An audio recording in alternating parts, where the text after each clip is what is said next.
di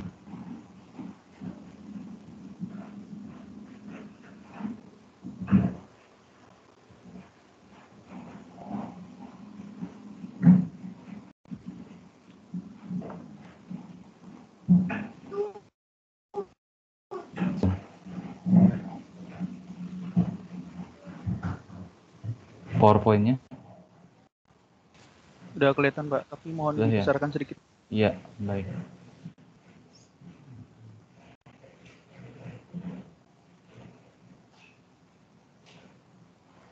Sebentar ya.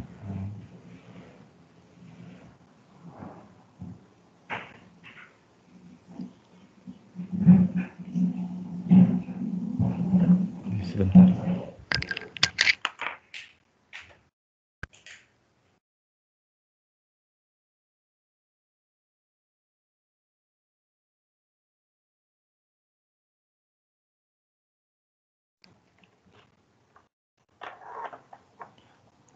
Baik, Bapak Ibu, ini sudah tampil ya slideshow-nya.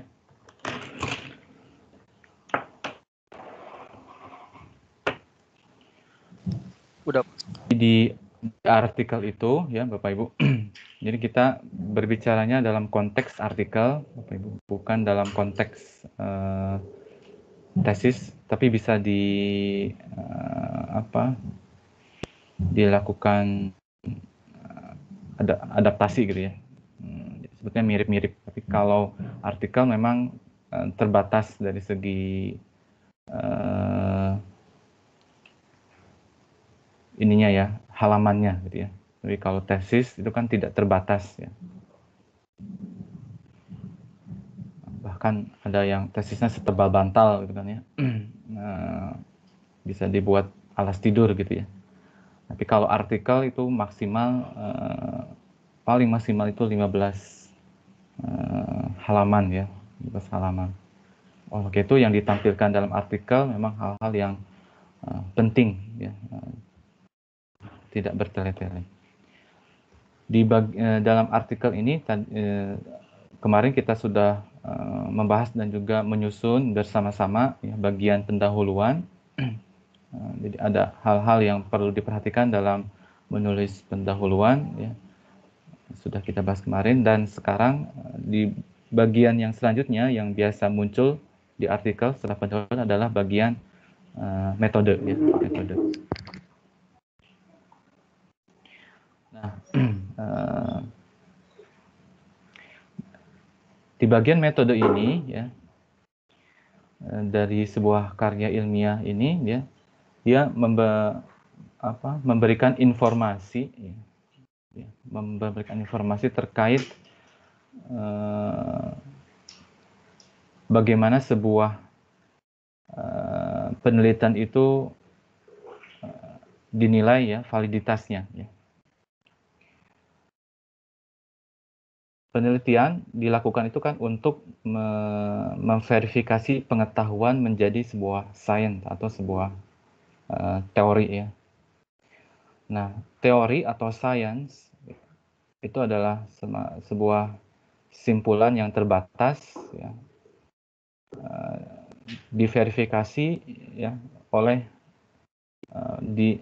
bagian metode ini. Jadi di bagian metode ini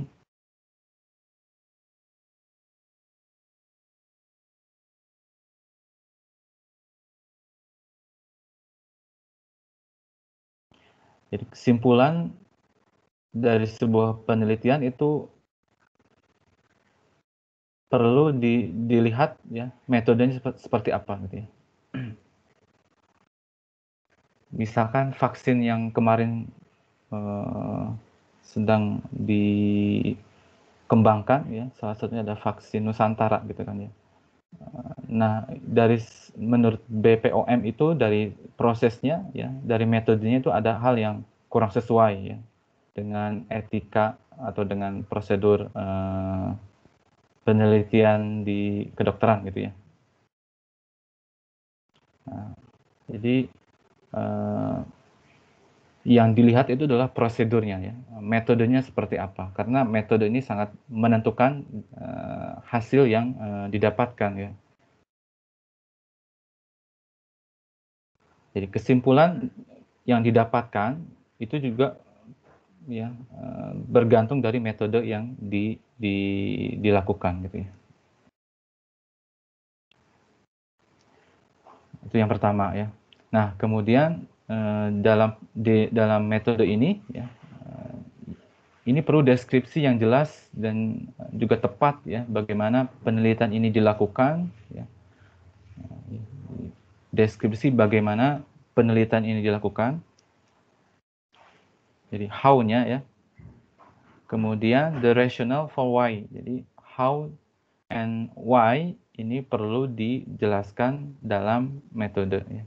Jadi bagaimana penelitian ini dilakukan dan rasionalisasi alasan ya, mengapa hal tersebut dilakukan ya, atau spesifik prosedurnya mengapa dipilih ya. Ini perlu dijelaskan dalam bagian metode ya. Jadi tidak hanya how tapi juga why. Nanti kita lihat di salah satu contoh artikel ya, studi literatur ya, bagaimana artikel ini menjelaskan ya bagian metode ya. Nanti kita bisa lihat ya.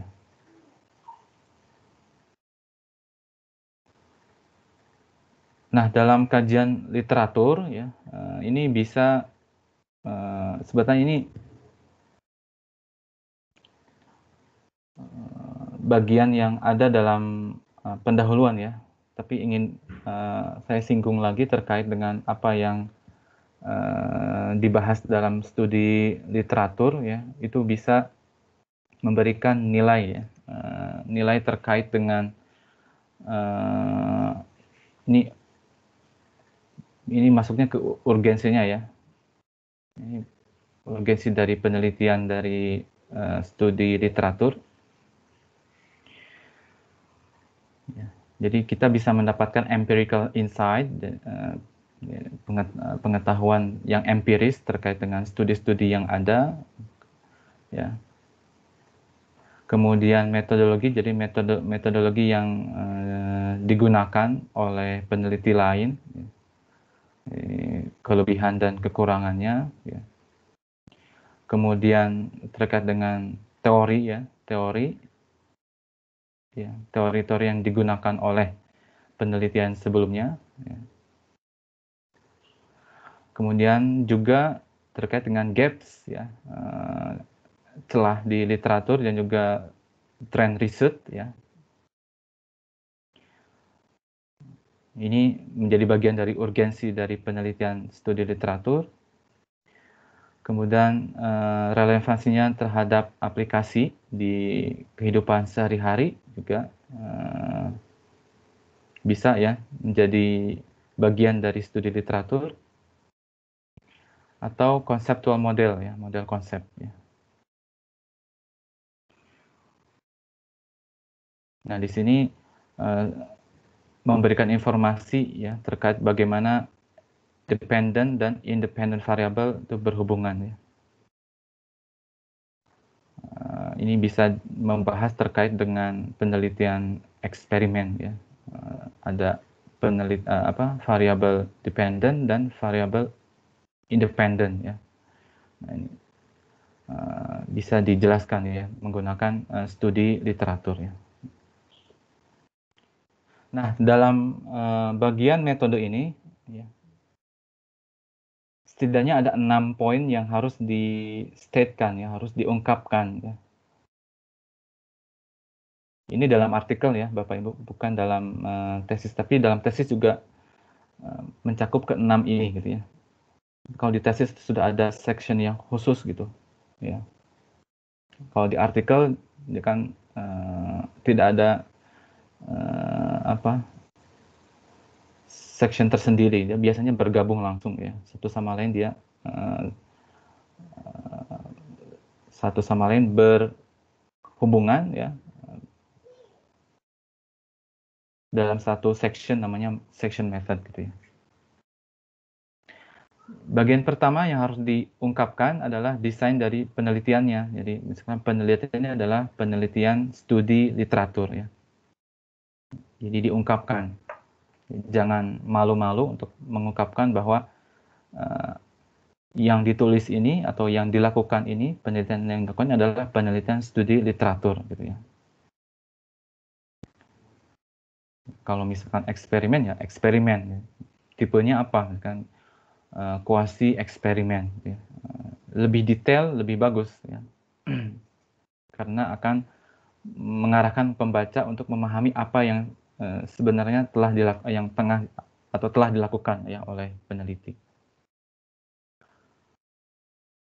Ya, kemudian partisipan yang terlibat dalam penelitian ya, dalam penelitian studi literatur ya, yang menjadi partisipan adalah artikel ya, Bapak Ibu, bukan orang ya. Jadi penelitian studi literatur, ya, sistematik literatur, meta-analisis ya. Ya. Jadi yang menjadi partisipannya adalah artikel. Ya. Kemudian perlu di-statekan juga selain siapa mereka, gitu ya. Kan dalam studi literatur siapa di sini kan artikel ya. Jadi dia bentuknya artikel atau books ya, boleh.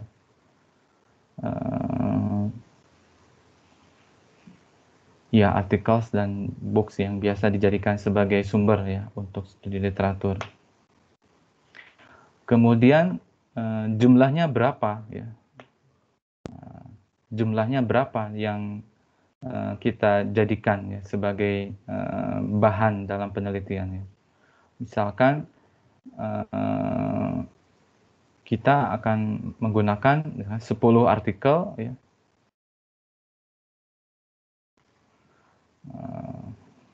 Dan dua buku misalkan ya. Nah, gitu ya. Nanti dalam studi literatur yang Bapak Ibu lakukan juga perlu di-statekan ya jumlahnya berapa? 10, 20, ya, 30 atau berapa ya. Nah, poin yang selanjutnya yang perlu dibahas dalam partisipan ini adalah bagaimana mereka ini terpilih ya. 10 artikel ini kan kita ambil. Nah, proses pengambilan 10 artikel itu bagaimana gitu ya.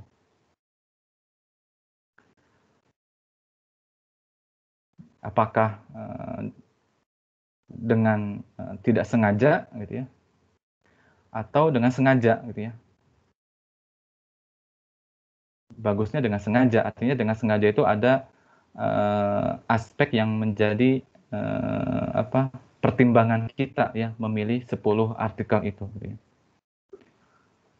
Nah, pertimbangan ini bisa berkaitan dengan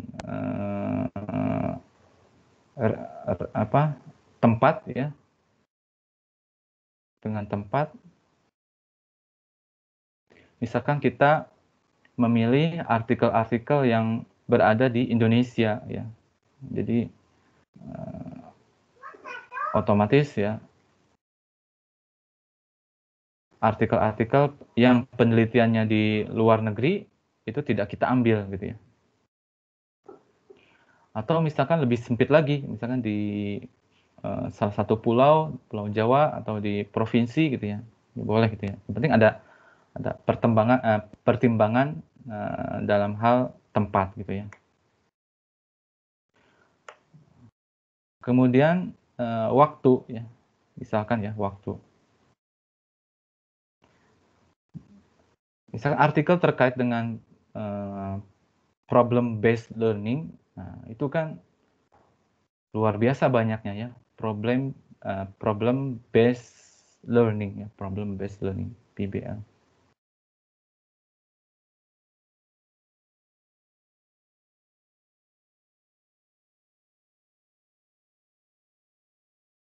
Nah ini kan munculnya tidak tahun-tahun ini tapi dari mungkin tahun 60-an gitu ya, atau bahkan lebih tua dari situ gitu ya. Nah, kalau misalkan kita mengambil semuanya, gitu ya, tentu akan banyak yang terambil, gitu ya. Maka kita perlu melakukan pembatasan, ya, pembatasan waktu. Misalkan dari 2010 sampai dengan 2020. Walaupun dari 2010 sampai 2020 juga mungkin masih banyak ya, ratusan mungkin ya. Ratusan artikel terkait dengan problem based learning gitu ya. Bisa ini dibuat spesifik lagi. Kemudian ya, setelah di filter ya, waktu ternyata masih banyak ya, ada ratusan mungkin. Maka kita filter lagi tergantung dari misalkan metodologi ya. Metodologi dari penelitian itu sendiri, dari artikel-artikel yang dikumpulkan di screening ya berdasarkan metodologi. Misalkan kita pilih yang eksperimen ya. Misalkan ya yang eksperimen, maka semakin mengerucut jumlahnya ya. Mungkin bisa puluhan sekarang gitu ya, yang eksperimen,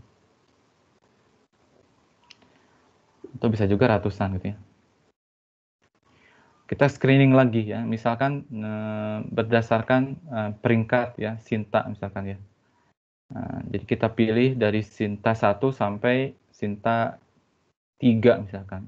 Dan yang masuk kategori Sinta 1 sampai 3 mungkin nanti yang muncul hanya puluhan, misalnya 20 gitu ya.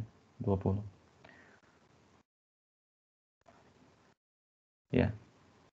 Kemudian kita lakukan screening lagi, misalkan apa lagi ya, jenjang sekolahnya, misalkan di ya, jenjang sekolahnya gitu ya,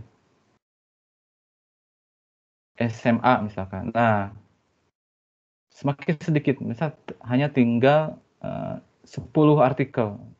Nah, maka pemilihan 10 artikel ini memang rasional karena dari beberapa pertimbangan ya, di antara tempat, waktu, metodologi, kemudian indeksnya ya, atau peringkat dari jurnalnya, dan juga jenjangnya itu setelah dilakukan screening artinya didapatkan 10 artikel gitu ya. Buku juga sama ya. Jika kita menggunakan buku ya sebagai sumber dari studi literatur. Atau juga ya, selain menggunakan screening ini ya, bisa menggunakan teknik sampling ya. Memang teknik sampling ini untuk studi literatur agak jarang ya, agak jarang. Tapi bisa juga dilakukan kalau misalkan hasil screening ini setelah dilakukan screening ini ternyata masih banyak ya. Jadi misalkan ada 100 ya, ada 100 artikel, maka bisa dilakukan simple random ya, systematic. Jadi ada 100 artikel, jadi kalau simple random kan tinggal diambil secara acak gitu ya. Tapi kalau sistematik nanti setiap artikel itu diberikan angka ya, 1, 2, 3, 4 sampai 100, kemudian kita ambil misalkan yang kelipatan 5, 10, 15, 20 dan seterusnya. Atau stratified random, jadi ada kategori lagi di sini ya kalau di stratified random. Misalkan dari segi topik mungkin ya, topik atau kelas ya, bisa juga ya. Cluster, kalau cluster seperti ini ya, kelas gitu ya. Jadi diambil semuanya gitu ya. Tapi ada kelas yang memang tidak diambil. Atau non-probability, ya. Quota, purposive, snowball, self-selection, convenience. Convenience ini kan tergantung kenyamanan dari peneliti sendiri gitu ya.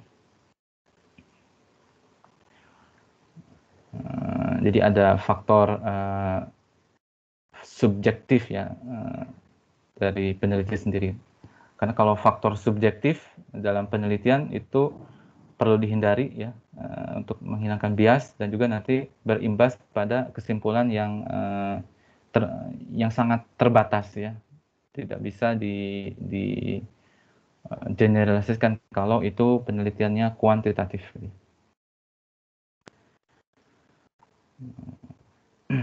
Nanti kita lihat contohnya ya Bapak Ibu di artikel yang nanti akan saya tampilkan. Nah, ini pembatasan ya. Nah, tadi sudah saya sampaikan ya terkait dengan pertimbangan atau pertimbangan atau pembatasan ya, delimitation ya. Jadi terkait dengan reasons for the choice, ya, alasan pemilihan ya. Jadi bisa dibatasi terkait dengan spesifik konteks, konteks Indonesia, ya a country or category of countries ya. Ya, karena di sini konteks itu bisa berimbas pada hasilnya gitu ya. Kesimpulan penelitian itu tidak berdiri sendiri ya Bapak Ibu. Jadi kesimpulan penelitian ada konteksnya gitu ya. Misalkan pembelajaran PBL dapat meningkatkan kemampuan komunikasi matematis siswa. Itu kesimpulan yang tidak bisa berdiri sendiri. Itu harus disertakan konteksnya apa gitu ya. Konteksnya adalah misalkan siswa SMA dalam topik trigonometri ya, siswa SMA di mana di Jakarta ya, topiknya trigonometri gitu ya,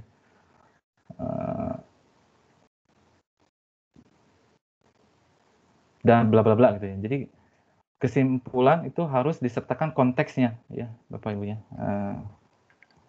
karena itu terbatas gitu ya.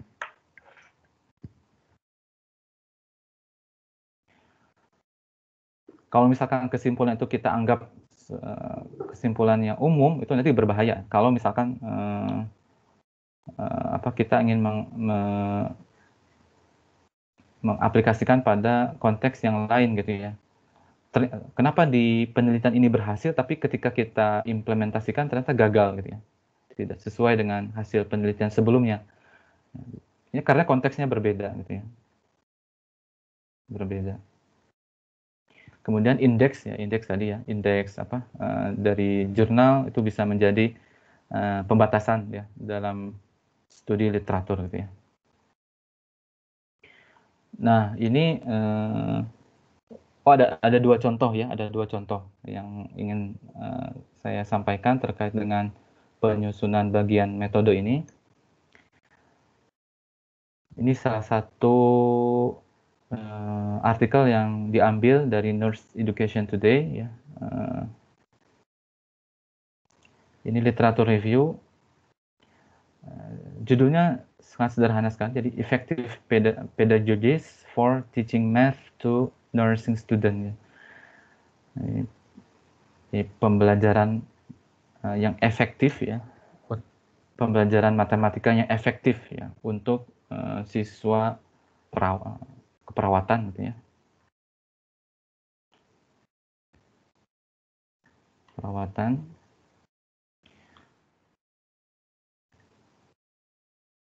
Nah, di sini tujuan dari literatur review dalam penelitian ini adalah ya untuk melihat ya pendekatan problem solving dan komputasi matematika yang terkini ya.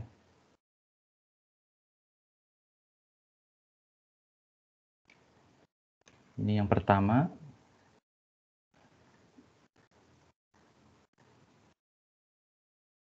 Kemudian yang kedua, identify the challenges, jadi mengidentifikasi tantangan-tantangan yang dihadapi mahasiswa keperawatan dalam memahami matematika. Gitu ya.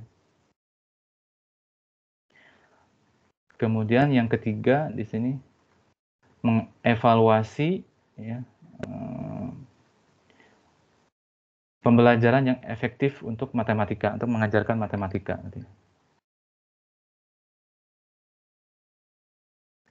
Jadi penelitian yang ini, yang judulnya ini, tujuannya ada 3 ya. Jadi untuk mendeskripsikan, menggambarkan bagaimana pendekatan problem solving dan juga komputasi matematika.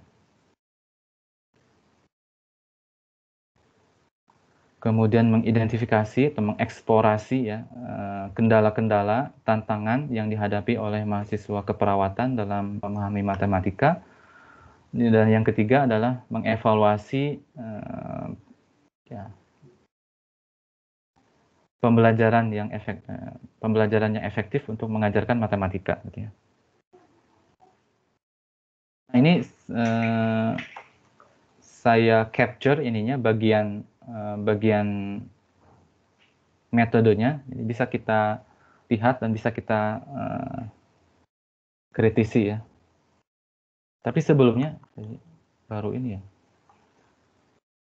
Nah, partisipan prosedurnya ya di what happened in the study dijelaskan ya prosedurnya secara detail ya agar memudahkan pembaca memahami prosesnya. Juga jika ada peneliti lain yang ingin melakukan penelitian ulang itu bisa dilakukan ya.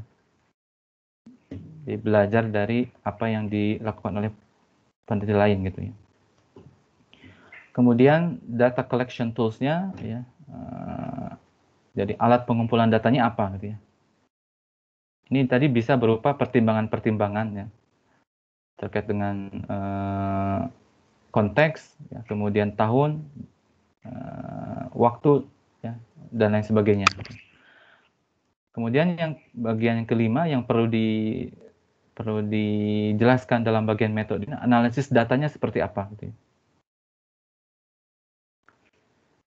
Terkadang ini terlupa ya, hanya dibahas sampai poin 4 ya. Kebanyakan lupa dalam poin ini nih, analisis datanya ya. Tidak dijelaskan bagaimana menganalisis datanya, apakah secara kualitatif atau kuantitatif ya.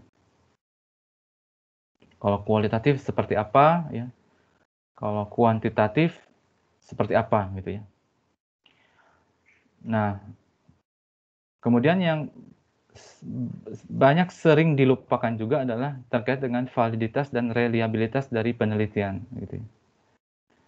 Ini juga terkadang ya, atau memang ini sering dilupakan ya.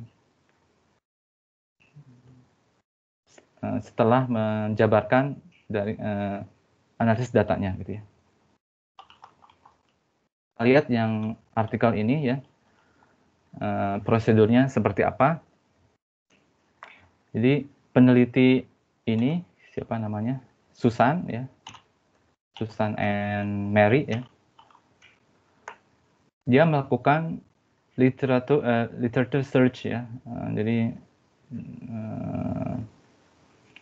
pencarian literatur ya dengan menggunakan key terms ya. Jadi ada kata kunci ya ketika mencari artikel gitu ya. Itu makanya dalam setiap artikel ada keywords ya. Keyword itu memudahkan nanti orang mengidentifikasi artikel kita gitu. Jadi keyword itu harus mencerminkan apa yang ada dalam artikel gitu ya. Nah, Susan dan Mary ini dia mencari artikelnya di CINAHL ya. Ini semacam database ya, database yang terkait dengan health ya, nursing and allied health ya, tentang keperawatan dan kesehatan gitu ya. Dan juga Eric, ini Eric umum ya, kalau Eric umum ya. Jadi mencari artikel-artikel menggunakan kata kunci di Cina, gimana ya menyebutnya ya? Ya Cina HL gitu ya, Cina HL dan juga Eric. Jadi dijelaskan ya prosesnya. Nah, key search termnya apa gitu ya. Jadi kata kunci yang digunakan apa saja? Ini math, nurse ya, nursing student, calculation, technology, medication administration ya, challenges, problem solving ya. personal response system, clickers, computer, and multimedia gitu ya. Nah ini kata-kata kunci yang digunakan oleh Susan and Mary ya di kedua database ini gitu ya. Kalau misalkan kita cari di database, tapi Google Search itu bukan database ya, itu mesin pencari ya. Mungkin kita punya database namanya Garuda gitu ya, Garuda.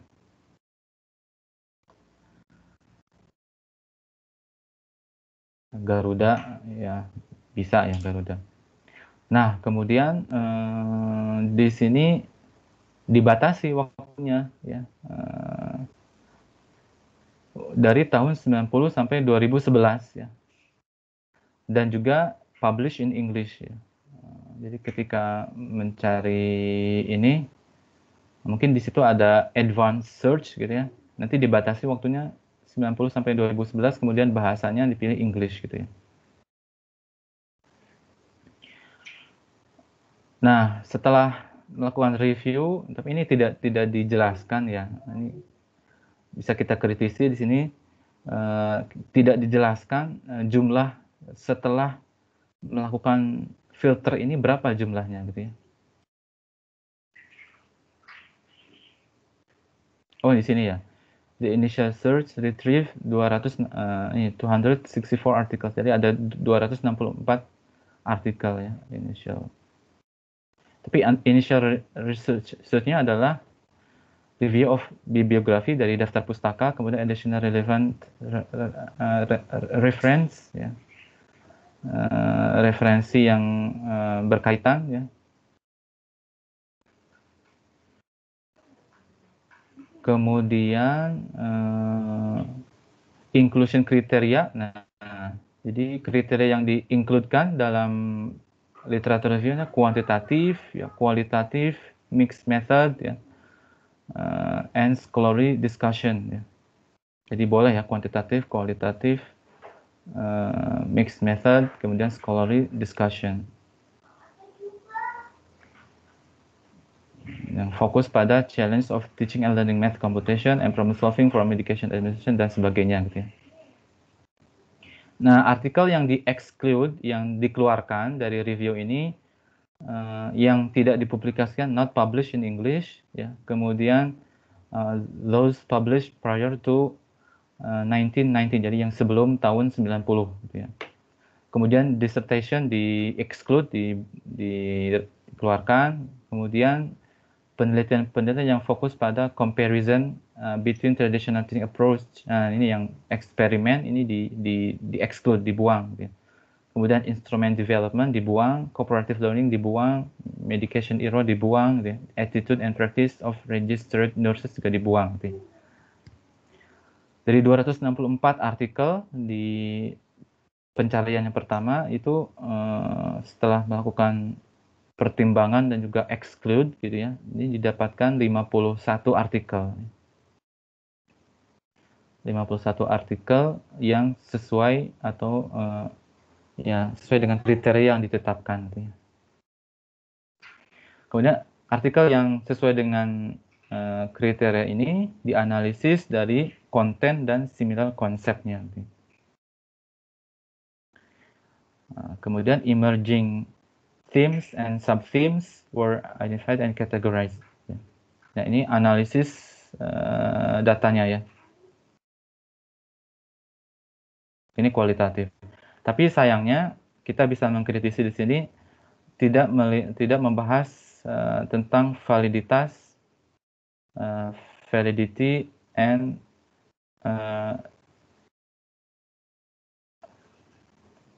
ability-nya gitu ya. Validitas dan reliabilitas dari prosedur yang dilakukan. Ya. Hanya sampai pada analisis data gitu ya. Ini satu contoh artikel ya. Nah, satu lagi ini juga artikel terkait dengan literatur review. Kalau kita lihat judulnya memang sederhana sekali, dia tidak terlalu umum ya. Jadi problem based learning K8 Mathematics and Science Education. Ya. Jadi problem based learning di K8 ya. K8 berarti SMP ya. Dari SD sampai SMP gitu ya.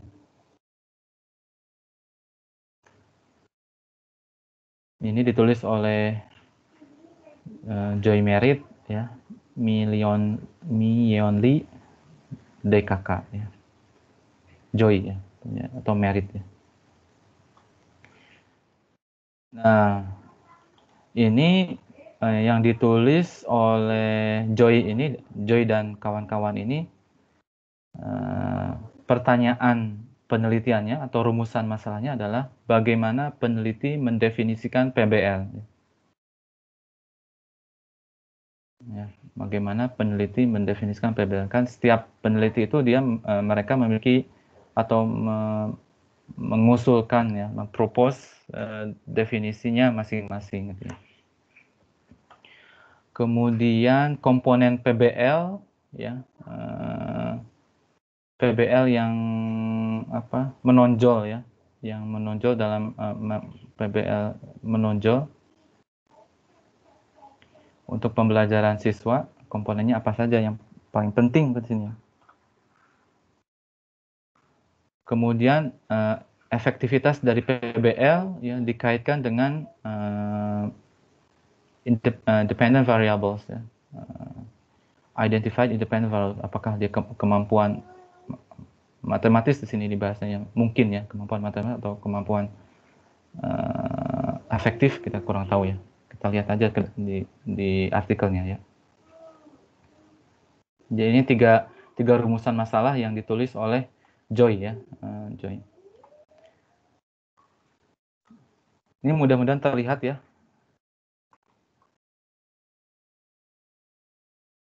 Nah, Joy ini dia atau saya coba ke artikelnya langsung gitu ya. Dari sini bisa dicoret-coret lah. Nah, dalam proses literatur review, Joy ini dia mengadopsi apa yang dilakukan oleh Bennett, Loban, Hogarth, dan Campbell tahun 2007 ya. Jadi di penelitiannya Joy ini ya, dia melakukan kriteria dalam pencarian ya. Kemudian artikel yang sesuai dengan kriteria. Kalau yang pertama itu mengembangkan kriteria, kemudian kedua memilih artikel yang sesuai dengan kriteria, kemudian melakukan screening ya, screening dari artikel yang didapatkan di tahapan yang kedua, kemudian yang keempat mengekstraksi ya, jadi mengambil specific aspect of studies, aspek yang sangat khusus atau spesifik dari penelitian yang dikumpulkan gitu ya.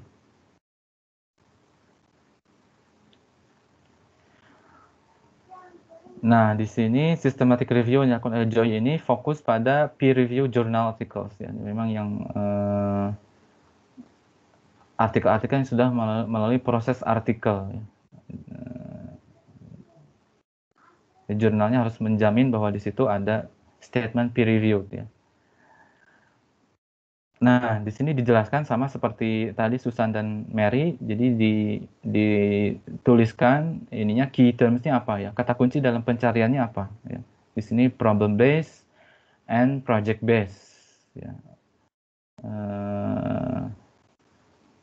Artikel yang berkaitan dengan problem based dan project based ya, tapi spesifik to science and or mathematics education ya. Jadi science and mathematics education. Levelnya itu jadi K strip 8 dari pre-kindergarten to high school levels ya. 3 sampai 18 ya, tahun ya. Nah, kemudian dia pertamanya mengincludekan ya hasil untuk siswa yang masuk ya yang SMA ya. Jadi dimasukkan dulu ya.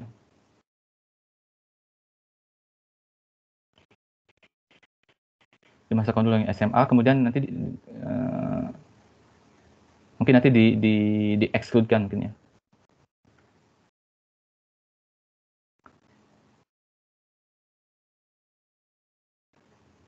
Kemudian di initial search ini ya, dia menggunakan Eric ya, kemudian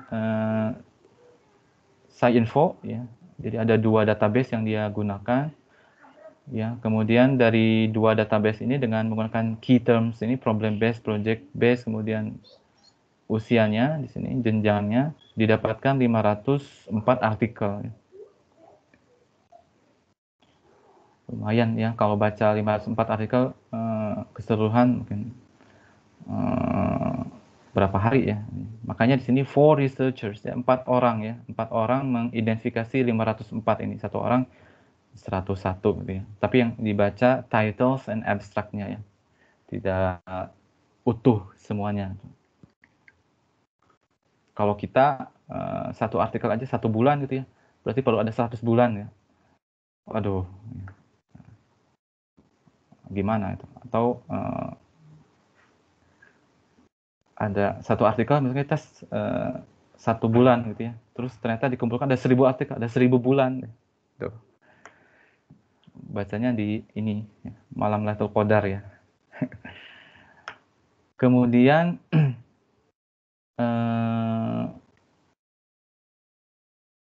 nah dibaca dengan 4 orang ini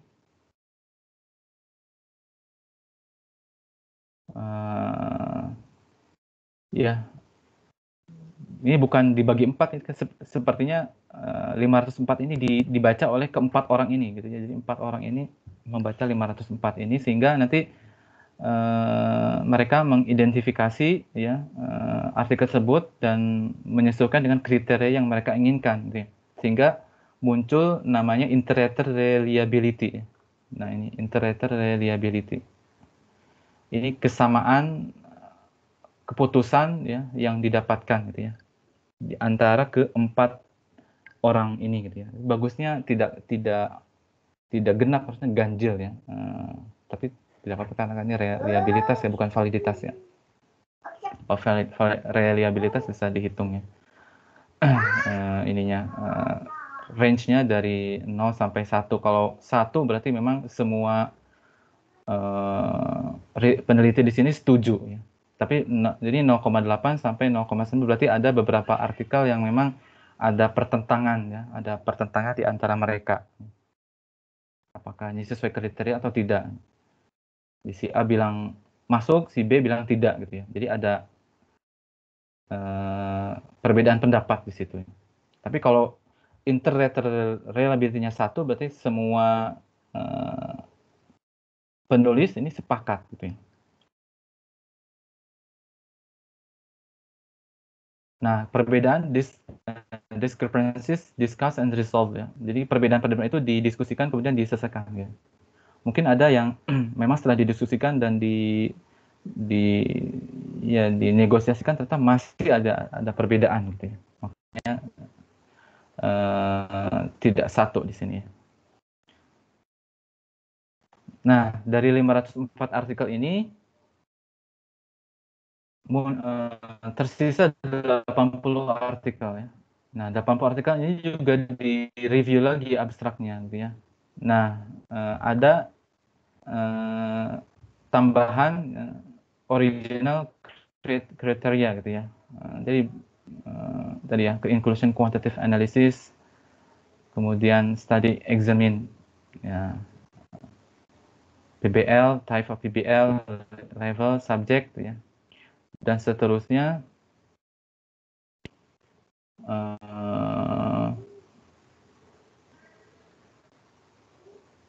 Akhirnya muncul 25 artikel ya. 25 artikel, kemudian setelah itu dikerucutkan lagi ya, the final article screening process, lebih spesifik lagi berdasarkan dengan rumusan masalah ya. Jadi experimental or quasi experimental design, definition of PBL, PBL component include, effectiveness of PBL, akhirnya muncul di sini tersisa 9 kalau salah ya.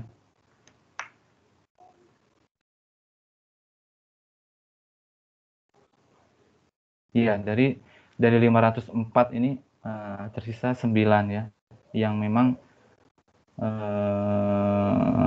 sesuai dengan kriteria yang diinginkan oleh peneliti gitu. Nah, nanti 9 artikel ini yang diteliti gitu ya. Nah, jadi apa yang bisa kita dapatkan dari artikel ini ya, untuk memilih artikel nanti yang dijadikan bahan dalam studi literatur itu melalui proses screening, melalui pertimbangan berbagai faktor atau aspek yang menjadi rumusan masalah artikel yang akan kita tulis gitu ya.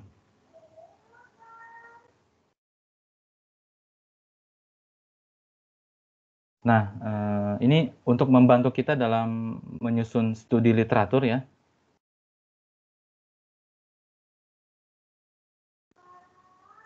Ini sama seperti anotasi bibliografi, tapi kalau ini dia melihat keterkaitan antara satu sumber dengan sumber yang lainnya. Jadi sumber satu disebutkan ininya, tujuannya, metodenya apa, sampelnya apa, kemudian temuannya apa. Nah, similarities, jadi kesamaan dari tiap-tiap artikel ini apa, kemudian uniknya apa gitu ya. Seperti ini. Nggak ada ya.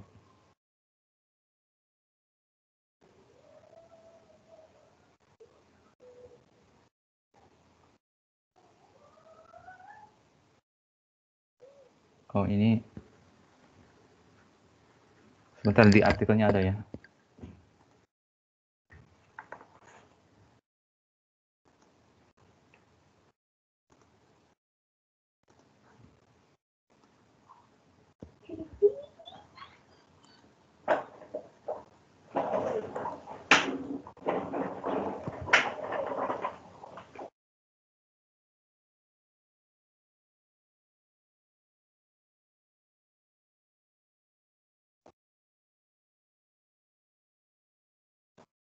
Tadi ATM ya, amati tiru mandiri ya, amati tiru modifikasi maksudnya.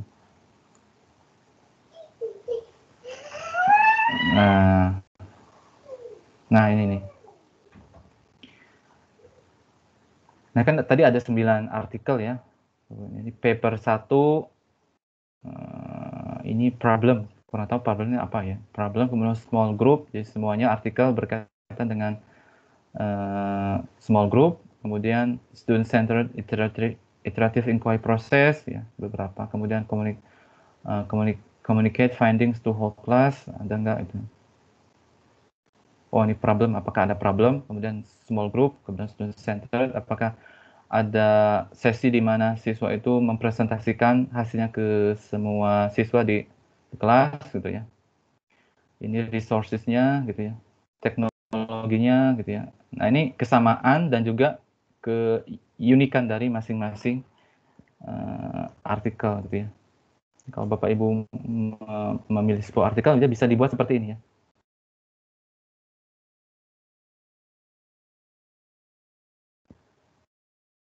Iya, itu ya.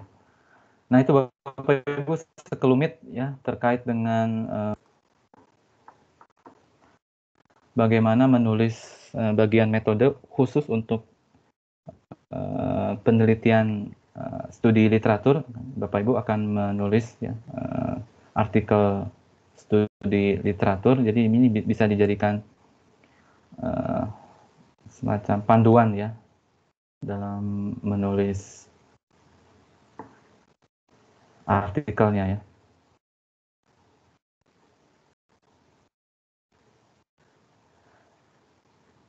Baik Bapak Ibu, ada yang ingin ditanyakan terkait dengan bagaimana menyusun bagian metode dalam artikel?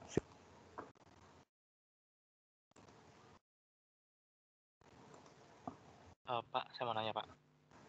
Iya. Mungkin ini kan literatur review apa ya? Kalau misalkan sama sistemik literatur review itu perbedaannya di mana ya Pak ya?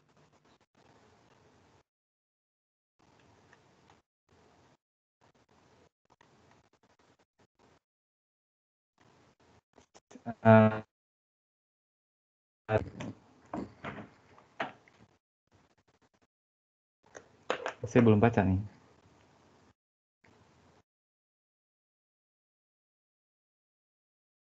Ada yang ini nggak? Tahu nggak?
Sebentar ya, saya coba cari dulu nih.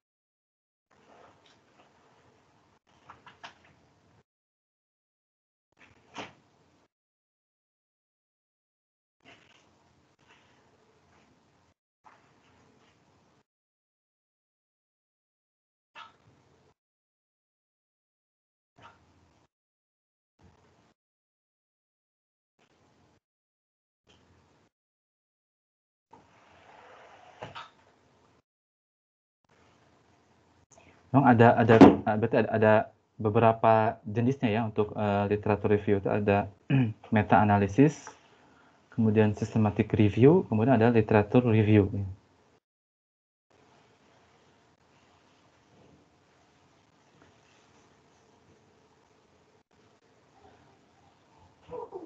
Kalau meta analisis kita menganalisis apa yang dianalisis oleh orang lain, jadi fokusnya ke bagian analisisnya ya. Biasanya kuantitatif kalau meta analisis.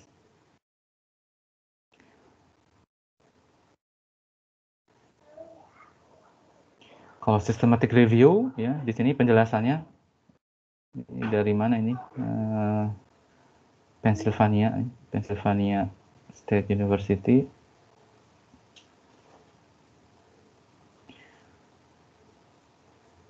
Kalau systematic review itu high level overview ya. Dia masuk kategori high level ya, yang memang memfokuskan pada pertanyaan ya. Tapi perlu ini juga ya, perlu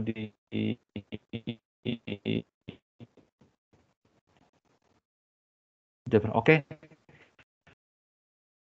Nanti Bapak Ibu juga cari terkait dengan perbedaan sistematik belum mendalami kedua perbedaan ini ya. Nanti kita coba bahas mungkin di pertemuan selanjutnya terkait dengan perbedaan ini. Ini PR ya. Tapi nanti Bapak Ibu juga mencari ya terkait dengan perbedaan kedua hal tersebut gitu ya. Tapi memang di sini dinyatakan memang seringkali confuse, membingungkan, tetapi di sini dijelaskan bahwa mereka itu sangat berbeda secara signifikan. PR kita bersama ya terkait dengan systematic review dengan literature review ya. Tapi yang kita bahas di sini literature review ya, Bapak Ibu, karena di artikelnya ini jelas literature review juga ada literature review ya.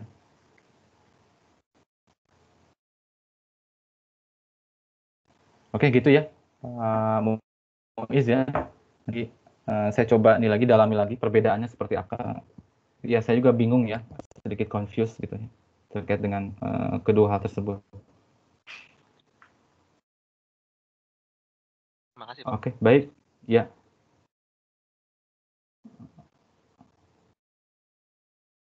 Ada lagi Bapak Ibu yang ditanyakan? Jadi memang literatur review juga ini sebuah penelitian ya Bapak Ibu. Jadi bagi yang memang kesulitan ya, tapi saya Bapak Ibu sudah punya judul ya. Ini juga bisa dilakukan ya ketika memang impact-nya sangat besar sekali, misalkan yang ini.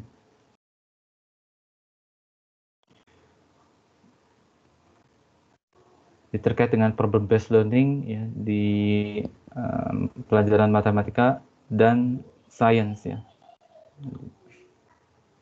Dengan jumlah artikel yang banyak, memang ini perlu perhatian ya, fokus. Ini bisa menjadi inspirasi penelitian sebetulnya.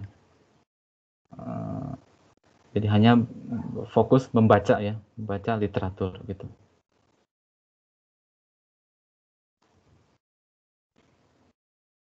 Pak mau tanya. Iya, silakan.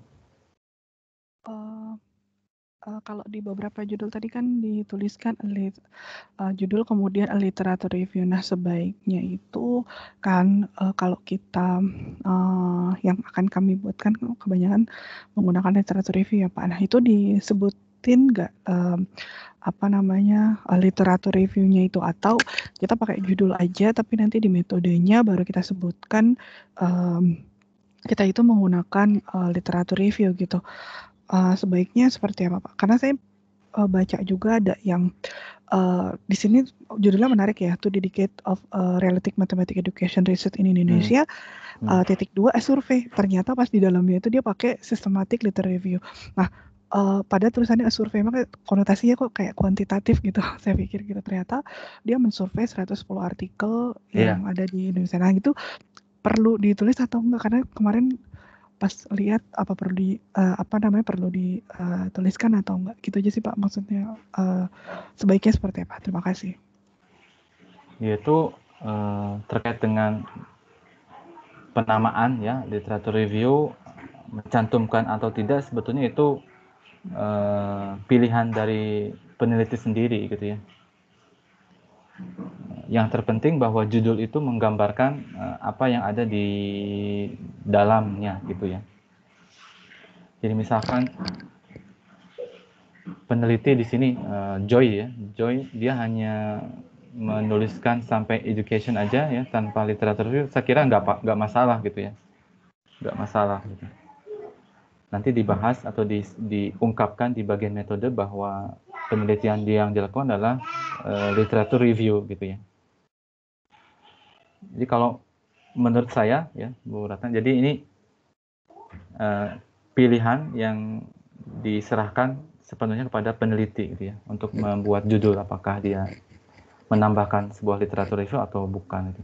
Yang terpenting yaitu judulnya itu menggambarkan isi dari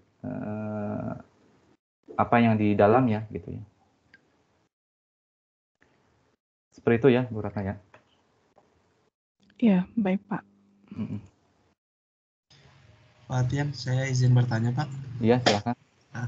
Siapa Pak, ini? Pak? Saya Muhar. Pak Izin Muhar, bertanya ya. Pak. Nah, saya kebetulan juga ingin membuat literatur review terkait dengan PBL ini Pak. Nah, cuma saya mengaitkan juga PBL untuk meningkatkan kemampuan berpikir kemampuan pemecahan masalah. Nah, namun saya kesulitan untuk mencari literatur yang mengaitkan keduanya gitu, dengan beberapa syarat, misalnya harus Q1 dan Q2 di Scopusnya, kemudian dengan internasional gitu Pak. Nah, yang saya dapatkan itu masing-masing, jadi artikel terkait dengan PBL sendiri dengan artikel terkait dengan problem solving gitu. Nah, apakah memang dalam literatur review ini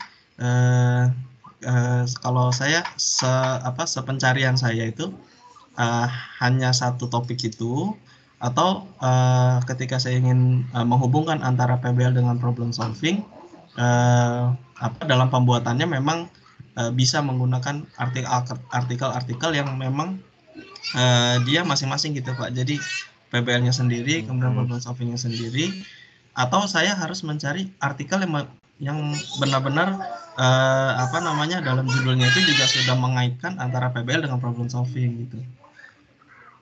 Iya. Nah, bagaimana Ya. Pak menurut Bapak? Pertanyaannya yang menjadi rumusan masalahnya apa, Pak Haryanto?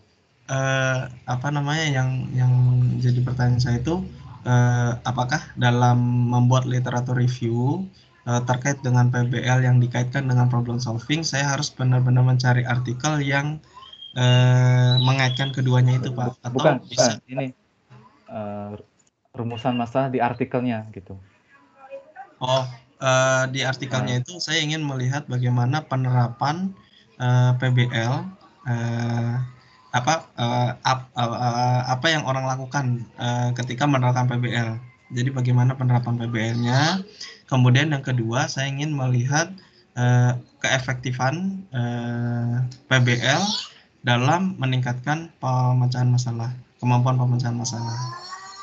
Efektivitas PBL PBL dalam meningkatkan kemampuan pemecahan masalah siswa. Ya. Ya, kita lihat dari rumusan masalah yang dipilih oleh Pak Muharyanto ada dua ya, terkait yang pertama penerapan PBL. Kemudian yang kedua rumusan masalah efektivitas PBL dalam meningkatkan kemampuan problem solving ya, problem solving. Nah, kan kita jawab nih ya rumusan masalah ini dengan menggunakan artikel-artikel yang kita kumpulkan ya. Untuk rumusan masalah yang pertama terkait dengan penerapan PBL ya. Saya kira ini bisa dicari ya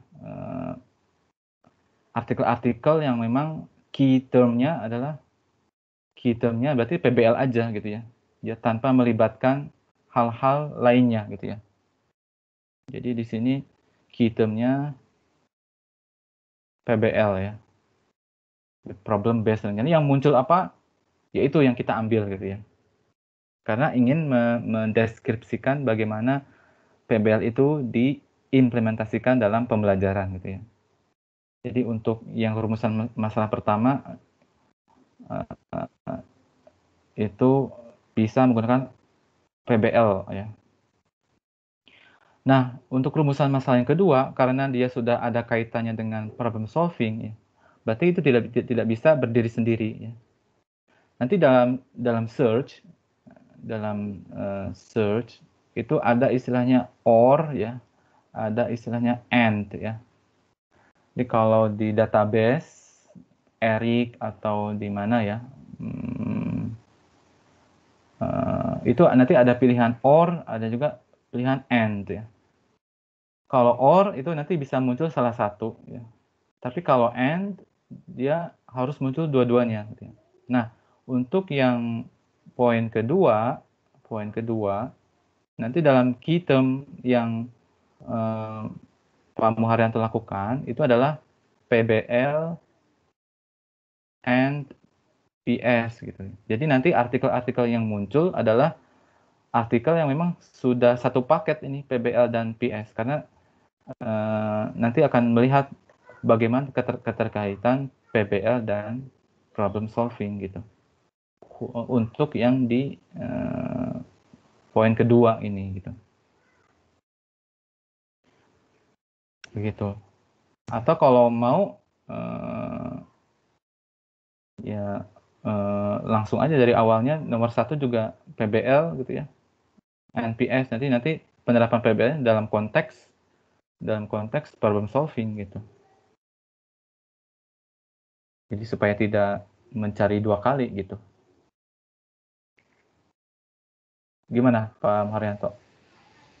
Oh ya baik Pak. Belum dicoba sih Pak itu. Gitu ya. Nah, kasih banyak Pak. Nah, jadi memang ketika artikelnya berkaitan dengan dua variabel, misalkan PBL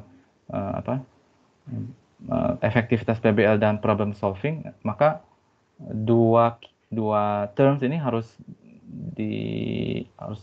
ada dalam satu artikel. Jadi tiap artikel harus memuat kedua aspek ini gitu ya. Jangan sampai PBL sendiri, problem solving sendiri, nanti mengaitkannya bagaimana. Nah, itu kan yang agak sulit kalau misalkan kita mengambilnya masing-masing, jembatannya apa gitu ya. Nah, itu yang sulit. Tapi kalau misalkan artikelnya itu ada PBL dan problem solvingnya, nah mereka kan sudah mengaitkan, jadi kita tinggal menjelaskan bagaimana mereka mengaitkannya gitu. Jadi ya, mudah-mudahan jelas ya, Pak Haryanto. Ya, terima kasih Pak. Ada lagi Bapak Ibu? Bapak izin bertanya. Iya. Saya Alifa. Iya Bu Alifa. Pertanyaan saya sama kayak Pak Muhar Pak. Jadi kan saya juga rencana judul saya itu kan kemampuan literasi matematis ditinjau dari Math Anxiety Pak. Sama juga sih pertanyaannya sama kayak Pak Muhar. Saya udah cari artikel hubungan kedua variabel itu tuh sampai sekarang belum nemu Pak. Gimana ya Pak? Maksudnya biasanya kalau misalnya Math Anxiety itu biasanya yang dilihat itu hasil belajar aja atau prestasi belajarnya aja gitu. Belum ada penelitian yang melihat kemampuan literasi matematisnya gitu, Pak. Itu gimana ya Pak menjembataninya? Di ketersediaan artikelnya Ibu ya? Iya.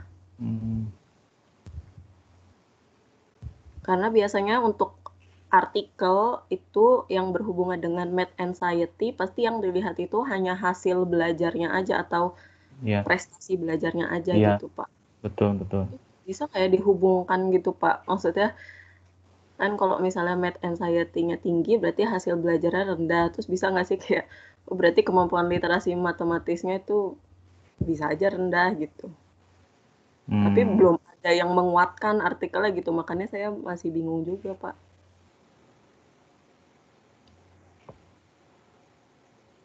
Ya, memang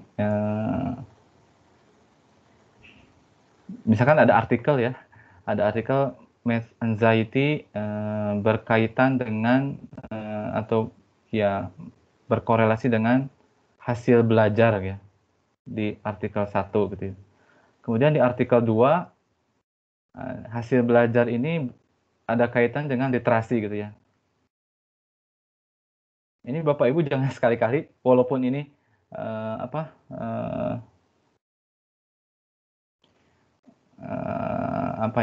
melakukan silogisme ya. Jadi MA jadi literasi gitu ya. Atau ini bisa jadi atau sebaliknya literasi jadi MA gitu ya.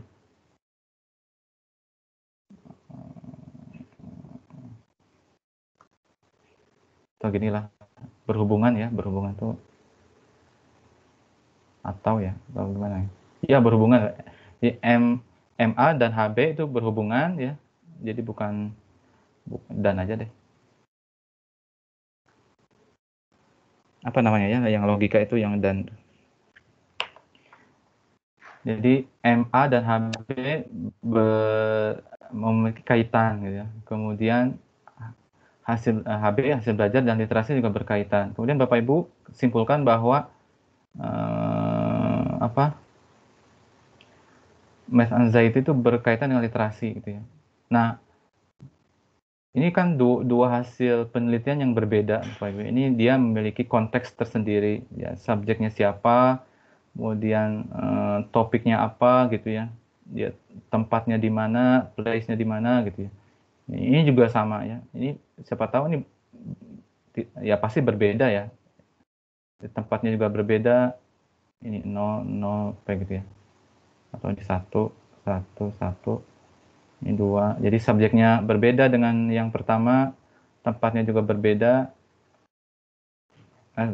Itu apa? Waktunya ya. waktunya berbeda, topiknya berbeda ya, kemudian tempatnya juga berbeda gitu. Jadi agak tidak tidak masuk akal gitu ya, atau dari segi pengambilan kesimpulannya kurang valid gitu ya, karena subjeknya ini berbeda gitu, subjeknya berbeda, sehingga tidak bisa disimpulkan bahwa mathematic anxiety itu atau literasi ini berkaitan dengan math anxiety gitu. Maka solusinya yang memungkinkan kalau memang itu terbatas dari segi jumlah artikelnya, mungkin nanti dibahas salah satu dari variabel ini terkait dengan literasi matematis. Jadi misalkan literasi matematika di Indonesia atau literasi matematika di mana gitu ya, di kurikulum gitu ya, gimana gitu ya. Nah, nanti salah satu pembahasan literasi itu nanti dimunculkan, mungkin dalam satu artikelnya ada yang membahas tentang mathematics anxiety. Jadi MA ini munculnya tidak di judul, tapi di pembahasannya gitu. Jadi anxiety ini muncul di pembahasan bersama dengan aspek-aspek lain selain math anxiety gitu. Jadi kalau saran saya Bu Alfa ya, pilih salah satu yang menjadi judul, kemudian yang lainnya nanti dibahas di bagian pembahasan gitu. Berarti bisa gini ya Pak, misalnya saya kan ngebahas kemampuan literasi matematis. Nah, nanti di bagian pembahasannya itu beberapa faktor yang mempengaruhi rendahnya kemampuan literasi matematis. Nanti kan salah satunya ada math anxiety gitu ya. Iya, betul. Gitu. Jadi nanti untuk artikel selanjutnya, jadi saya bisa kemampuan literasi matematis sama math anxiety gitu ya Pak? Iya, betul gitu.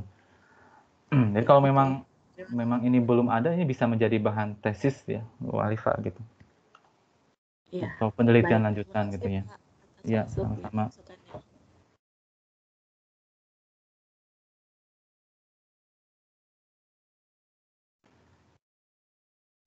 Ada lagi Bapak Ibu?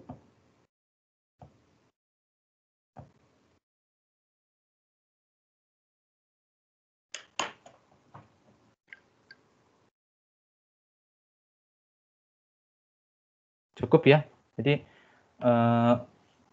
untuk pertemuan ini, pertemuan 11 dan pertemuan pekan depan 12 masih berkaitan dengan metode. Ada dua minggu, 2 pekan ya, Bapak Ibu menulis bagian metode gitu ya.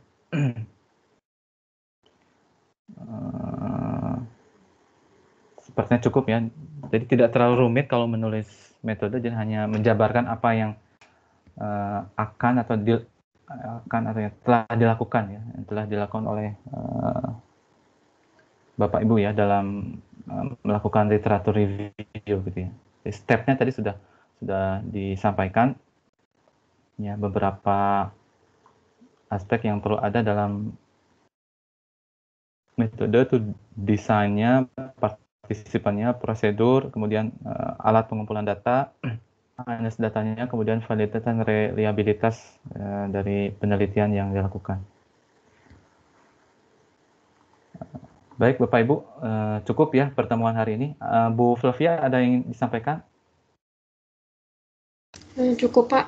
Cukup. Baik, kalau tidak ada yang ditanyakan, yang disampaikan oleh Bapak Ibu,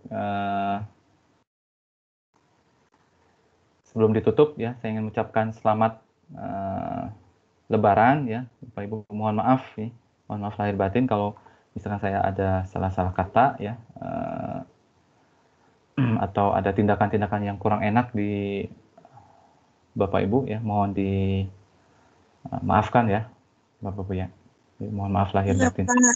Juga atas nama dosen pengampu seminar tesis juga, jadi atas nama Bapak sendiri juga atas nama dosen-dosen yang lain, mohon maaf lahir batin ya. Mudah-mudahan kedepannya kita lebih baik lagi Bapak Ibu. Baik, terima kasih atas perhatiannya.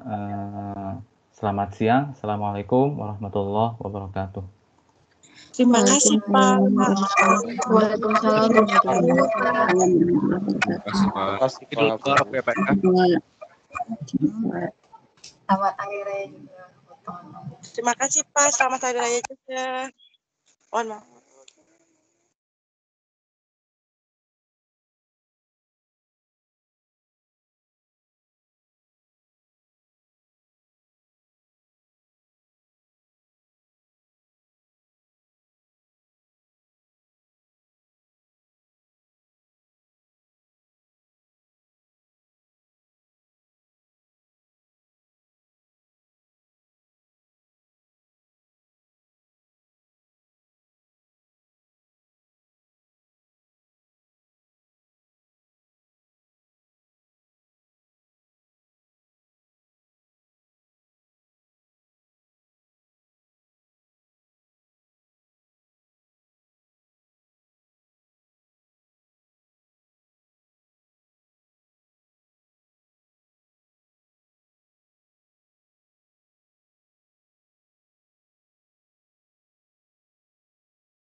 Berapa